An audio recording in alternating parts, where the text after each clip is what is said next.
Hi friends, இந்த வீடியோவில் என்ன பார்க்க போகிறோம் அப்படின்னா 6th ஸ்டாண்டர்ட் தமிழ் நியூ புக்கில் இருக்கிற 9th யூனிட் தான் பார்க்க போகிறோம். 9th யூனிட் வந்து என்னென்னா மனிதம் ஆளுமை இன்னுயிர் காப்போம் அப்படிங்கிறது தான் வந்து ஹெட்டிங்கு.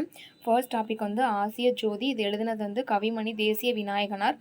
20ஆம் நூற்றாண்டின் இணையற்ற கவிஞர் அப்படின்னா வந்து இவர் தான். இவர் வந்து 36 வருஷமாக வந்து பள்ளி ஆசிரியராக வந்து ஒர்க் பண்ணியிருக்கிறாரு. ஆங்கில மொழியில் வந்து எட்வின் அர்னால்டு எழுதின லைட் ஆஃப் ஏஷியா அப்படிங்கிற புக்கை தான் வந்து தமிழில் வந்து ஆசிய ஜோதி அப்படின்னு மொழிபெயர்த்து எழுதியிருக்காரு. இதில் வந்து புத்தரோட வரலாறை பற்றி தான் வந்து எழுதியிருப்பார். ஓகேவா. நெக்ஸ்ட்டு வந்து மனித நேயம். இதில் வந்து தமக்கென முயலா நோன்றால் பிறர்க்கென முயலுனர் உண்மையானே, அந்த லைன்ஸ் வந்து புறநானூர்லேருந்து எடுக்கப்பட்டது. வாடிய பயிரை கண்டபோதெல்லாம் வாடினேன் அப்படின்னு சொன்னது யாருன்னா வள்ளலார். வடலூரில் சத்திய தர்மசாலை வந்து ஓப்பன் பண்ணார். அதுக்கப்புறம் அமைதிக்கான நோபல் பரிசை பெற்றவங்க வந்து யாருன்னா அன்னை தெரசா. 1979 அவங்க வாங்குவாங்க. 2014 வந்து கைலாஷ் சத்யார்த்திங்கிறவங்க வந்து வாங்குவாங்க. ஓகேவா. வாழ்க்கை என்பது நீ சாகும் வரை அல்ல, மற்றவர் மனதில் வாழும் வரை அப்படின்னு சொன்னது வந்து யாருன்னா அன்னை தெரசா தான்.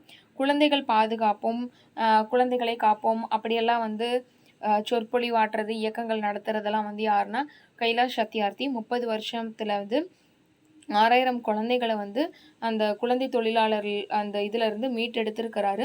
103 கண்ட்ரிக்கு வந்து ட்ராவல் பண்ணி போயிருக்காரு. 80,000 கிலோமீட்டர் வரைக்கும் நடைப்பயணம் வந்து மேற்கொண்டிருக்காரு அப்படின்னு வந்து சொல்லியிருப்பாங்க. நெக்ஸ்ட்டு முடிவில் ஒரு தொடக்கம். இதில் வந்து ஒரு ரியல் ஸ்டோரி வந்து சொல்லியிருப்பாங்க. அசோகன் புஷ்பாஞ்சலி அப்படிங்கிறவங்களோட சந்தா வந்து ஹிதேந்திரன். இவங்களுக்கு வந்து ரோடு ஆக்சிடென்ட் ஆகிட்டு அவங்க வந்து மூளைச்சாவு அடைஞ்சிருவாங்க. அதே டைமில் வந்து திருக்கழுக்குன்றமில் வந்து ஒரு பேபிக்கு வந்து ஹார்ட் வந்து தேவைப்படும்.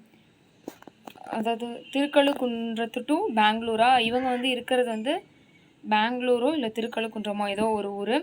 இன்னொரு ஊரில் இருக்கிற பேபிக்கு வந்து ஹார்ட் வந்து தேவைப்படும். ஸோ இவங்களுக்கு வந்து மூளைச்சாவு அடைஞ்சதுனால இவங்களோட இதயத்தை வந்து அந்த பேபிக்கு வந்து பொருத்திடுவாங்க. வாழும்போதே வந்து உயிர் துடிக்குது அப்படி சொல்லிட்டு ஒரு லைன் வந்து இவரை பற்றி வந்து சொல்லியிருப்பாங்க. ஓகேவா. நெக்ஸ்ட்டு வந்து இலக்கணம், அணி இலக்கணம். இதில் வந்து என்னென்னா 2 டைப் ஆஃப் அணியை பற்றி சொல்லியிருப்பாங்க. இயல்பு நவிர்ச்சணி, உயர்வு நவிர்ச்சணி. ஓகேவா. தோட்டத்தில் அந்த வெள்ளை பசு மேயுது அப்படின்னு வர்றது வந்து இயல்பு நவிர்ச்சணி. இது வந்து தன்மை நவிர்ச்சணி அப்படின்னு வந்து சொல்லுவாங்க.